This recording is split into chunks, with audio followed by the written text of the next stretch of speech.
இந்தாங்க டேஸ்ட் பண்ணி பாருங்க.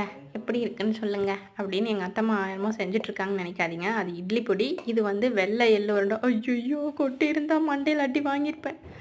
அது வந்து வெள்ளை எள்ளு உருண்டை பண்ணிடலாம் அப்படின்ட்டு அத்தம்மா எல்லாம் ரெடி பண்ணிட்டாங்க. நான் எப்பயுமே சைடில் இந்த பட்டன் வச்சது வைக்காது, கிழிஞ்சது கிழியாதுங்கிற மாரி சைடு வேலை மட்டும்தான் செய்வேன்.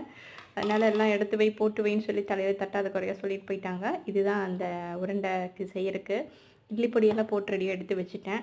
நீ அது கொஞ்சம் சூட்டோட இருக்கும்போதே கொஞ்சம் நான் நெய் ஊற்றி பிடிக்க ஆரம்பிக்கணும். பிடிச்சு எடுத்து வச்சிட்டோம்னா இந்த வாரத்தில் கொஞ்சம் ஸ்நாக்ஸ்க்கெல்லாம் கொடுக்கறதுக்கு நமக்கு ஈஸியாக இருக்கும். இதோ முடிச்சாச்சு. இது என்னங்க இன்னொரு ஸ்பெஷல் ஐட்டம் இருக்குது அப்படிங்கிற மாதிரி நான் ஒருத்தரை காட்டுறேன் வாங்க. இந்த உருண்டை பிடிக்கிறதெல்லாம் இதோட முடிஞ்சிருச்சு பாய். இப்போ வாங்க ஒன்று காட்டுறேன்.